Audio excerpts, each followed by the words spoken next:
أعوذ بالله من الشيطان الرجيم بسم الله الرحمن الرحيم الحمد لله وكفى ثم الصلاة والسلام على عباده الذين اصطفى الحمد لله على نعمة الإسلام وكفى بها من نعمة ثم الصلاة والسلام على أشرف الأنبياء والمرسلين نبينا محمد وعلى آله وأصحابه ومن تبعهم بإحسان إلى يوم الدين. haray musidɓe an julɓe tedduɓe teddirɓe l'islam ɓawon yettude bajjo seniɗo wawɗo mo ronkata on ɗum ko allah du'ano ɓurnaɗo tagefo ngon muhammadu sallllahu alayhi wa sallam kanko e ɓeygure makko e sahabaɓe makko e kala wonɗo e lawol ɓeɗo yo allah waɗo en e maɓɓe. musidɗo moɗon ka diina e ka enɗan e ka leydi e ka leñol Abdallah Diallo Bruxelles salmini on salminago diina salminago l'islam salminago yimɓe aljanna ka aljanna. yo allah waɗan on fop moɗon wonɓe e ndarude e ndaroyeyɓe e feƴƴinoyeɓe nde yewtere ɗo e gollitiroyeɓe nde yewtere ɗo jeeyaɓe yimɓe aljanna. haray en fotti ka page meɗen Facebook lawol kisal ɗo inchallah ka juulirde meɗen masjidu ibadurrahman e nder laken Bruxelles fi dars meɗen wowɗon ko honno woni ɗum mirasu nabi sallllahu alayhi wa sallam dondi ko ɓurnaɗo tagefo ngon woni ko accani en ko. musidɓe julɓe tedduɓe ko adi kon mi toriki allah yo allah yafolan yaafo on fo moɗon. mi toriki allah yo allah hokku mawɓe meɗen ɓe moƴƴere sabu ko ɓe yangani fi meɗen. mi toriki allah subhanahu wa ta'ala on bajjo wawɗo seniɗo mo ronkata yo allah wurtuɓe ɓiɓɓe meɗen hara ɓe du'anto en ñande laati ɗin fureji. mi toriki allah subhanahu wa ta'ala mawɓe meɗen ɓen ɓe yangike fi meɗen ɓe soñjike fi meɗen hande hiɗen jooɗi Occident leyɗe Porto hiɗen wowla fi diina ko kamɓe allah waɗi sabu tuti ɗum ɗo e meɗen. yo allah yaafo fatiɓe luttuɓe hoore gurdam ɓe allah accidi en ɗum e mum fewdo ɗo yo allah ɓoynude en maɓɓe ha wawas tawi luttay. yo allah ƴettituɓe juuɗe meɗen ñande tawata ko laakara woni ko moƴƴani ɓe innahu waliyu zalika wal qadiru alayh. musidɓe julɓe tedduɓe adomi natande yewtere meɗen bandirawo meɗen goto hino nawni moƴƴa himo soñji mo wondi e suno. mi yiɗa wowlugol inde makko nden ɗo kono haray mo tori en fop meɗen du'a mo be yo waɗan mo du'a li wajhillah. yo allah ittan mo soñjo makko on, yo allah ittan mo ko musatamo kon, yo allah ittan mo miijo makko, yo allah ittan mo kala ko musatamo e wonki makko wondude e kala dendagal julɗo nawnuɗo ya rabbal alamin. kala ka julɗo jogi soñja e hoore aduna on allah ko an woni wawɗo ittude ittan kala julɗo ka soñji ya rabbal alamin. musidɓe julɓe tedduɓe darsu meɗen on hande ko honɗum yewteten aɗo en natande darsu on nelaɗo sallllahu alayhi wa sallam ɓe maaki e hadisul qudusi wo ñande go sayyidina Jibril lanɗo malaika on o arno o tawiɓe o inni ya Muhammad sallllahu alayhi wa sallam o noddi nelaɗo o inni ko ayyo Muhammad wa ish ma shi'ita fa innaka mayyitun. wuuru yeru kala ko faalaɗa,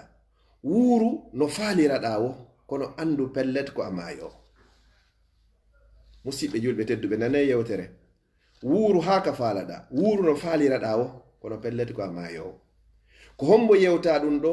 ko ɓurɗo moƴƴude tagefo ngo, ko hombo yewtimo ɗum ɗo ko lanɗo malaika on ko Jibril, ko hombo ndulimo ɗum ɗo ko taguɗo kammoli tagi leyɗen ɗum ko Allah. o inni wuuro ha kala ka faalla. siɗa faala min waɗante gurnan ɗam min waɗanari annabi Nuhu kono andu pellet fa innaka mayyitun ko a maayowo. ɗum ɗon hani en mapinde. jaka simi woni lanɗo mi maaye, simi woni gando mi maaye, simi woni marɗo mi maaye, simi woni miskin mi maaye, simi woni alyatima mi maaye, simi woni tampuɗo mi maaye, simi heɓi kaydi Europe mi maaye, simi heɓari kaydi Europe mi maaye, simi yehi Europe mi maaye, simi yahari Europe mi maaye. kala kami wawi wonde hoore adnam pellet ko mi maayo. innaka mayyitun wa innahum mayyitun. an ko a maayowo pellet yimɓe ɓen fop kadi koɓe maayoɓe. ɗum ɗo ko Jibril noddine la sallallahu alayhi wa sallam. wo ɗiɗi ɓe inni wahbib man shi'ita fa innaka mufarigu. yiɗidir e kala mo faalaɗa kono pellet an e makko ko on seedowo. sa yiɗi ɓeyguma on seeday, si ɓeyguma yiɗima on seeday, sa yiɗi ɓiɓɓe ma on seeday, si ɓiɓɓe ma yiɗima on seeday, siko nene yiɗuɗa on seeday, siko baba yiɗuɗa on seeday. kala mo yiɗuɗa e hoore ndi leydi pellet ko on seedoɓe. sahabaɓe yiɗno nelaɗo sallllahu alayhi wa sallam ha seydina Umar o maaki kala innuɗo mo Muhammadu maayi o taƴa e leggal dande makko kono ɓe seedino ka ɓe seedari wallahi ɓe seedino. enen kadi ɗo ɓe yiɗuɗen ɓen fappu yo Allah waɗu har ko fi Allah yiɗirɗen ɓe kono pellet en seeda e maɓɓe al akhillau yawma idin ba'duhum li ba'din aduwwun illa al muttaqun kala yiɗidirɓe hara hina fi Allah ko ɓen ɓurata añodiroyde yawmal qiyama sina yiɗidirnoɓe ɓen fi Allah seede muɗum nelaɗo sallallahu alaihi wasallam ɓe maaki e hadis goo no wotto yimɓe jeeɗiɗo ɓe Allah waɗoyta e leyɗowdi arshi makko ndi yawmal qiyama ñande tawata ɗowdi wo ala sina ɗowdi arshi Allah ndi no tawa e muɗum yimɓe ɗiɗo yiɗidirɓe hara ko fi Allah na non de gorko e debbo haysi ko gorko e debbo ɓe yiɗi kono hara ko fi Allah hara hina hoore fi bonki yiɗidirol li wajhillah hara so yewtay ko fi Allah so noddidiri ko fi Allah so yiidi ko fi Allah woni ko yewtoto wattidiron e feere hara ko woni o ko fi Allah ɓeeɗo yawmal qiyamati ñande tawata sonja hino woodi nange hino adda ha e hoore ko e meɗen mo beeno maapodi e hoore muɗum ɓeeɗo Allah suutay ɓe o sorna ɓe ka leyɗowdi arshi makko ɓe andata ko wiyete kon sattende dargal yo Allah waɗu e yiɗidirɓe fi Allah o innimo kadi wo wa amal ma shi'ita fa innaka majziyun bihi wo gollu kadi kala ko faalaɗa siko ko moƴƴi gollu siko ko boni gollu wo andu pellet ko a yoɓeteɗo joddingal gollal subhanallah ɗo ko yewtere wonde direct ko jibril noddi muhammadu yeetimo ɗum ɗo gollu kala ko faalɗa andu pellet a yoɓete joddigal ngal mo beme yo miijiti non ko woni e gollude kon si yoɓama joddingal gollal ɗon est ce que hara yiɗa weltori o sakkitorani mo honɗum o inni wa alam anna sharafa al mu'min qiyamuhu bil layl wo anduɗo muhammadu teddungal julɗo dignité makko valeur makko ko immagol jemma naafa julɗo simo faala teddungal simo faala heɓude valeur simo faala teddude hara o inaari are teddinela Allah liɓa teddungal e ɓerɗe jama on fop ɓe teddinamo ɓe yiɗamo wo yo hebbin naafugol jemma kono no hawnani julɗo jemma fop hay darɗe ɗiɗi ado subaka hara heɓata haray hino hulɓini ɓeyni noon honɗum kadi valeur ma on ndimu ma ngu wa izzuhu istignahu anin nas valeur ma on dignité ma on ko ya nefino e ko woni e juuɗe yimɓe ɓen si goɗɗo okkorima li waji hilla jaɓu kono wata won meyaɗo hara ko yiwɗa wo hiɗa faala ko ɗum ɗo seydina jibril arno noddine laaɗo sallallahu alayhi wa sallam yewti ɓe kono na kamɓe yewta ko enen mofte ɗe yewta o inni hon ɗum goo ɗum wo wuuru no faaliraɗa wo haaka falla wo ko a maayowo wo yiɗidir e kala mo faalla andu pellette on sertay tati on gollu kala ko faalaɗa andu pellette a yoɓite wo andu teddugal ma ngal ko naafugol jemma andu kadi valeur ma on haray c'est dit ko nefinagol e kala ko woni jiwɗe yimɓe ɓen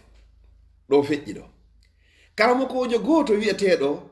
al ahnaf bun qays rahimahullahu ta'ala oɗo o wi'i musidɓe julɓe tedduɓe nanen nde yewtere ɗo moƴƴa ko o karamokojo ɗo o yewti o miijiti ha o inni wo ajaban libni adam wo kanko hawnimo fi ɓingel adama en fop meɗen koye ɓiɓɓe adama wo hawnimo o ɓingel adam yatakabbar wo o hino mawnintino hino townito hino inna ɓuri mum ala wa qad kharaja marratayni wo oɗo o yalti min majral bawli mawlad marratayni o yalti e ilirɗe coofe e ilirde bawle laabiji ɗiɗi yafo ɗum musidɓe julɓe tedduɓe ko on tedduɓe an tun woni ndaarude e ndaaro yeyɓe kono ko ni yewtere nden ardi ko noon kadi le nde woniri bani adama tagaɗo e toɓɓere maniyu iwɗo e suddiɗo e maniyu iwɗo e gorko yaltiri ka anduɗen ɗon ɗiɗo ɗiɗi ɗi fottoyi ɗi moɓodiroyi e renga o bani adama taga ari e aduna ɓe inni oɗo ko honɗum mari ko mawnintino hiɗa andi ko honto iwɗa falyanzur l insanu mimma hulik yo neɗɗanke on ndaari darɗe taskagol miijitagol waajito mimma huliga koye honɗum e hunde woni ko taga si Allah haaɗuɗo ɗo o gaynitaaki mo be ƴetteyno ko ɓuri e teddude inna koye ɗum ɗo woni ko taga kono Allah o darnoyi aaya on fiimo be meɗen yo wonu ka pakehum mum fiimo be meɗen yo tippito hela balaje muɗum wo huliga bani adama on tagama enen ɗo fof en tagama min ma in daafiqin immorde e ndiyan duñidirayɗan nde hino yalta. Fa ya subhanallah, o haɗari ɗon kadi o yeeti en kadi ko honto ɗan ndiyan iwata. Yahruju hiɗa yalta min julbi ka hakkunde keeki gorko on watta ra'ibi e ƴi'e ɓernde suddiɗo. Maniyi suddiɗo kaka hakkunde enɗi dow ga woni, maniyi gorko kaka keeki woni. Joni noon ko o maniyu ɗo ɗiɗi yalti yehi fondo e fottoyi, fécondation on waɗoyi, o ɓiɗɗo bani adama ɗo o taga. O yalti e bani adama o woni, o yalti e renga ka anduɗen ɗon, ka o yalti ɗon o ari ko o Allah yewti fi muɗum ka suratu abasa kadi o inni ko ni bani adama woni ko tagira kadi. O yewti o aɗo Allah subhanahu wa ta'ala falyanzuril insanu mimma khuliq en gayni on aya ɗon. O yewti kadi o inni ko maadino o faala o kadi woni ko o yuɓɓidiri oɗo no yalta hande wona lanɗo mawnintino, wona gando mawnintino, wona marɗo mawnintino. Inna menen ko ɗo, menen ko ɗo, meɗen ɓuri ko menen woni ɗi kaari en. Siko wonɓe shirifaɓe, siko wonɓe sharifaɓe, siko wonɓe lamɓe, siko ɓe wona lamɓe, kala ka wawɗa wonde e bani adama a tagaɗo. A wawama tagade, a wawi arde e adune, a woni tedduɗo ma jasuɗo, hara hina e toɓɓere mani yuɗa. Wallahi ala ɓe tagaka e toɓɓere mani yuɓen ko ɓe jelo. Adama alayhi salam on koye mbulmbuldi, Hawwa kaka gundu baba adama woni ko o taga. E hombo kadi Isa alayhi salam oɗo Allah tagumo tayhimo mari nene kono o mara baba. Enen luttuɓen fop koye honɗum iwɗen. Hay ɓurɗo moƴƴude e tageefo ngon fop ɗum ko Muhammadu sallallahu alayhi wa sallam koye toɓɓere mani yoni ko wi. Oɗo ceernojo non o wi a iwɗo e ɗum ɗo, est ce que hino hananma ka mawnintinoɗa wono hawnimo oɗo wo ɗum ɗo fop ɓawo ɗum ɗo fop kadi koye honɗum o bani adama ɗo o yiltete kaka leydi. Siko lanɗo ka nder qaburu, siko mawɗo ka nder qaburu, siko paykun kaka qaburu, siko marɗo kaka nder qaburu, siko tedduɗo kaka nder qaburu, siko mo tedda ka nder qaburu, mari mara fop kaka nder qaburu woni ko hotata. Musidɓe julɓe tedduɓe, ko honɗum mawnintinantoɗen e hoore musidɓe meɗen. Pellet ko ɗo woni ruttorde meɗen. Allah inni honɗum minha khalaqnakum wa fiha nu'idukum. Ko e ndi leydi woni ko men tagi on fo moɗon, ɓay ben men adama ka leydi iwi. Wo ko ton kadi woni ko men ruttata on. Wa minha nukhrijukum taratan ukhra. Ko immorde ka leydi kadi men yaltinoyta on e laawol go'o kadi. Musidɓe julɓe tedduɓe, an innuɗo ko a tedduɗo ɓuri fop ko hombo e meɗen suusi udditugol qabru musiɗɗo makko ɓaawo balɗe 3 o surrede. Hombo e men wawata supportude ndilluri ɗon. Musidɓe julɓe tedduɓe, bani adama hana mawnintinade. Man tawada alillah, wallahi kala tippitorɗo tippini hoore mum hara o mawnintinaki rafa'ahullah, Allah ɓantay fi makko. Kala tippinɗo hoore muɗum Allah ɓantay fima. Kala ɓantuɗo hoore muɗum Allah jasinay fi makko. Ko ɗum wanno sabo iblisa halkede. Ƴette parcours Qur'an fop, ndaare Qur'an fop, on yiyata bakkatuji ɗiɗi ɗi iblisa waɗi. Ko goto pet, ko ka wiwno ɗon ana khairum minhu, min miɗo moƴƴi ɓuri adama, miɗo jogii valeur ɓuri adama. Khalaqtani min narin, min a tagilan e yiite min iblis, wa khalaqtahu min tin, a taginon adama oɗo e lopan. Pour iblisa, pour lui, kanko tagaɗo e yiite on himo jogii valeur, himo jogii teddungal ɓuri adama tagaɗo e lope on. Kono tawi ko Allah andi ko hombo woni tedduɗo, ko Allah andi ko hombo woni jasuɗo, ko enen gamari tedduɓe e jasuɓe. Allah o moɓidiri en e fop meɗen, o waɗi en e pake goto. O inni honɗum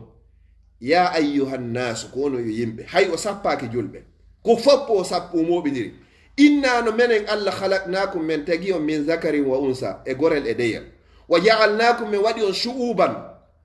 leƴƴi wa qabaila e gori gori, kono noon ko lita arafu, ko fi tun yon andidir, ande ɓeɗo ko ɗo iwri, ɓeɗo ko ngole jollo, ɓeɗo ko ngole jollo.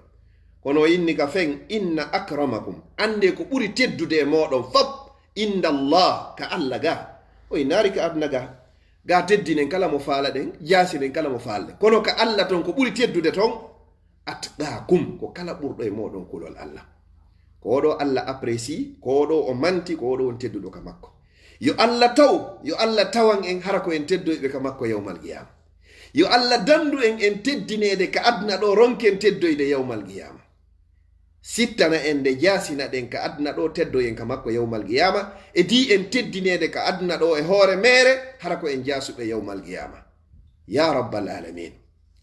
musidɓe an julɓe tedduɓe teddirɓe diina yo Allah okka en fuu meɗen battane moƴƴo ɗum ɗo komi waɗani ɗum ɗo ko mu gaddima yewtere komi faala yewtude kon ko honɗum woni ɗum ko nelaɗo sallallahu alayhi wa sallam ɓe maaki e hadisi daɓɓo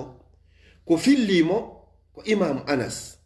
hadisi selluɗo imam Muslim no yaltinimo imamu Tirmidhi no fillimo ɓe maaki honɗum wosimi jarribori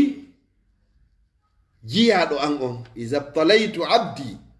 simi jarribori jiyaɗo an on bani adama mi tagi on bi habibatayhi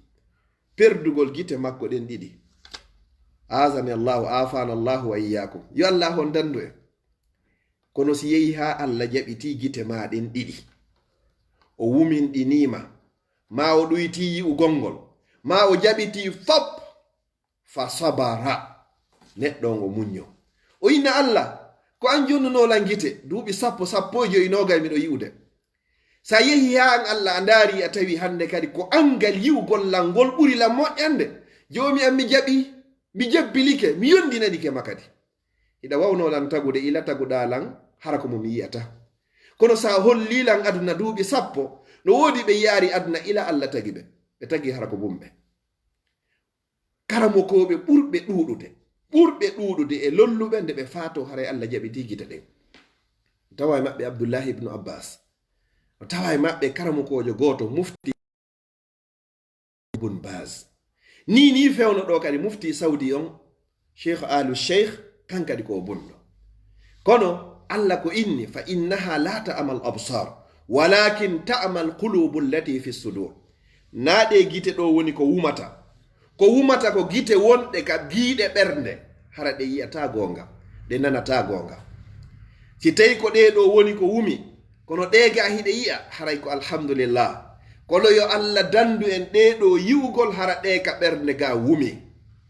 fa ya subhanal hayyi allazi la yamut jonnon si Allah jarriborima ɗum ɗo a muññike fa sabara o muñño nelaɗo sallallahu alaihi wasallam maaki Allah inni hadirisul qudusi awwatuhuma bihal janna awwatuhu minhuma mi lontinanaymo mi remplace naymo ɗen gite makko ɗe mi jaɓanimo ɗon ko aljannatu ko natal aljanna kono noon condition ko si tawi hara o muññike hara nayi o inno ko ɓeeɗa gerilan ya innuna ko ɗum ɗo waɗi o inna vraiment Allah hoddirino o okkanno giiɗe haɗo o jaɓitiɗe o okkanno nanɗe haɗo o jaɓitiɗe o okkanno doole haɗo o jaɓitiɗe o okkanno cellal haɗo o jaɓitiɗe annabi Ayyuba alayhi salam o wurno duuɓi 60 ka qissaji himo jogii cellal Allah jarriborimo nawnare duuɓi 18 ono nawni waali ɓe inni toro Allah ɓay ko annabajo Allah ittamayo o sonjaɗo o inni wo haray mi dulla ni Allah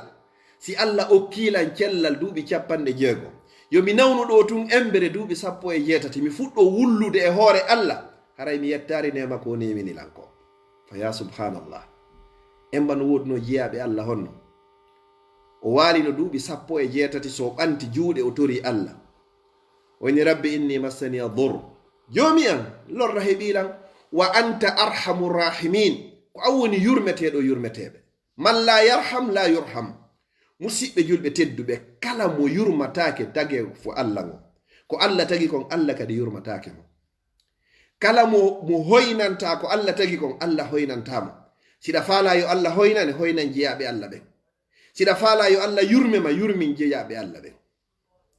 oɗo inni haray kala mo Allah jarribori ɗum ɗo hande on yiyay buy hara gite ɗen jaɓanoma haray koye on tigi muññorali wajhillah anda pellet Allah ko hoddirno ko haɗo woni ko yiyata aduna anda pellet joddima yawmal qiyama Allah lontinanima sabu gite ma ɗe o jaɓi ɗen o waɗanima jannatul firdausi laala. mi waɗa entre parenthèse ɗon fewndo ɗo neniraɓe meɗen e bandiraɓe meɗen no soñji moƴƴa no soñjori sabu ko wiyete mas o jinna faɗɗeteɓe ɓe hakkillaji muɗum boni. miɗo tori Allah yo Allah ndikkin kala nawndo. sonnajo goto ɗum heɓunomo fewndo nelaɗo sallllahu alayhi wa sallam. wari ka nelaɗo ini nelaɗo toranolan Allah yo Allah ndikkinan ittanalan o soñjaɗo. tawi sonnajo o yanire ni hoore lawol o yana o faɗɗe o yora wonay ɗon kelke tan so hetta hoore makko. nelaɗo sallallahu alayhi wa sallam e maaki miɗo wowma toranade Allah yo Allah ndikkini o ndikkinama. kono noon si a muññike haray ko aljanna wodanma. sonnajo on uggini ɓanti aljanna ko on mo inni ko aljanna wodanimo ko allazi la yantigu anil hawa ko on mo wolirta mbeleɗe de ɗum ko nelaɗo sallallahu alayhi wa sallam. nelaɗo hay sama kala maɓɓe on kamɓe ko soɓe ɓe fenata hay e sama kala ko aljanna wodanila o inni kono noon he seedugol e nde nawnarɗogoy. kono sonnajo ko joginoɗo faamu yo Allah okkon sonnaɓe meɗen ɓe siga ɗin faamuji e bandiraɓe meɗen men e ɓiɓɓe meɗen ɓen. o yini nelaɗo mi muññike mi ƴetti aljanna on kono toranolan Allah awa haysi tawi mi irike mi faɗɗama mi yani hara coñci ɗin iwata e an hara mi wirtotako. sakko gorko janano yiya ɓandu am. subhanallah. nelaɗo sallallahu alayhi wa sallam e maaki falaki dhalik no hodanma ɗum ɗon. sahabaɓen ɓe fillike wo yehi ha nelaɗo faati tawi o sonnajo o himo wuuri ɓe arayno ɓe tawa himo yani himo faɗɗa himo waali a innay hara ko o suddiɗo hakke ko tawata coñci ɗin hino e makko hara hay hunde ko yaltite e ɓandu makko ala. fi hon ɗum bi barakati du'a'i nabi sallallahu alayhi wa sallam sabu barki du'a ko nelaɗo sallallahu alayhi wa sallam toraynomo oɗo. min noon mi toriki Allah mi tororimo inɗe makko ɗen fap e sifaji makko ɗin fof e inde makko ɓurde mawde nden tawata si o tororama nde o jaabinay yo Allah ndikkin kala bandirawo meɗen nenirawo meɗen nawnuɗo sifa nde nawnare. kala ka goɗɗo nawni yo Allah o ndikkinmo. selluɓɓen yo Allah duminanɓe cellal ngal. marɓe ɓe yo Allah on okkorɓe ɓe maraɓen kadi yo Allah marɓe ɓe yo Allah on ɓeydanɓe ɓe maraɓe yo Allah on okkorɓe. mi toriki Allah subhanahu wa ta'ala yo Allah okkan on fop moɗon battane moƴƴo. mi toriki subhanahu wa ta'ala nas'aluhu bismihi al-a'zam inde makko ɓurde mawnude nden allazi idha du'iya bihi ajaba tawata so tororama nde o jaabinay. yo Allah o wurno en fodde gurnan no moƴƴani en yo Allah ƴettito e ñande tawata ko laakara woni ko moƴƴani en innahu waliyu zalika wal qadiru alayh. musidɓe an julɓe tedduɓe ko ɗum ɗo mi falano andintinde hande ka dars meɗen Facebook lawol kisal ka juulirde meɗen masjidu ibadurrahmani e nder laaken. haray mi toriki Allah yo Allah waɗu hara min wowluɗon ko fi Allah mi wowliri onon daaro yeyɓe feƴƴinoro li wajhillah.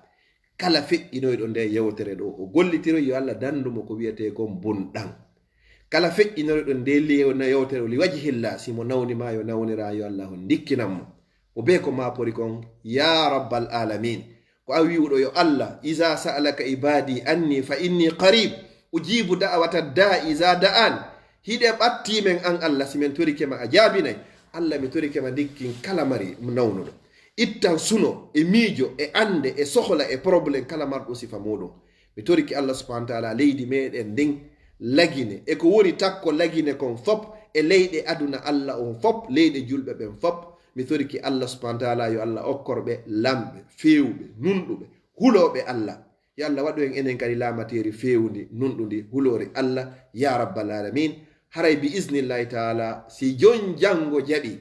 haray en jango si tawi kadi ko axe muɗum yo Allah taw o yaafiki en so ƴettiti en ya rabbal alamin. ko wonno ɗo ko musidɗo moɗon Abdallah Diallo ka page meɗen Facebook lawol gisal o ka juulirde meɗen masjidi ibadurrahman. mi darnira yewtere anden honɗum jama on hino faabade moƴƴa hino arude fi wallitagol juulirde nden no soodiren. musidɓe julɓe tedduɓe hiɗon torali wajhillah hiɗon torora fi Allah waɗuɓe yo ɓeydu ɓe waɗano yo waɗu ɓe mara ko waɗa yo waɗu du'a fiyen suudu Allah e nder Europe capital union européen ka juulen ka jangen ka hooren ka waɗen aadaji meɗen fina tawa kala ko tawata lurdaki bindi no gasa menen ɓe suwonɓe sunkude e moɗon ñande ɓe ñande nde ɗum no gasa hara men laatike fureji kono addallu alal khayri ka fa'ili kala tinninɗo yo moƴƴere waɗe haray mo mari baraji ɗin musidɓe julɓe tedduɓe waɗirli wajhillah waɗira fi Allah waɗira fi ko tawoyo a jango anditu dey ne laaɗo sallallahu alaihi wasallam e maaki hewto e ka akhiru zaman goɗɗo ƴettay saaku kange e saaku kaalisi saaku euro saaku dollar o rondo o jinda e hoore leydi ni fappo o heɓata hay goto mo jonna hara goto faalaka mo be ko maapini ɗum ko nafsi nafsi hoore am aɗo ɗon hewtude musidɗo julɗo tedduɗo siɗa mari ko itta ittu jawdi ko marɗa e kontuji ma ardinan ɗi hoore ma ko adi a ardinede andu pellet ko fuɗɗorɗe yewtere nden kon ish ma shi'ita fa innaka mayyitun wurir no wuriɗa kono pellet komi maayowo ko a maayowo ko honde tuma ko joni ko kikiɗe ko ɓaawo futuro ko jango ko ɓaawo duuɓi ko ɓaawo lebbi ko andi ɗum ɗon ko subhanahu wa ta'ala yo allahu on huuru en ko yaafora en wassalamu aleykum wa rahmatullahi wa barakatuh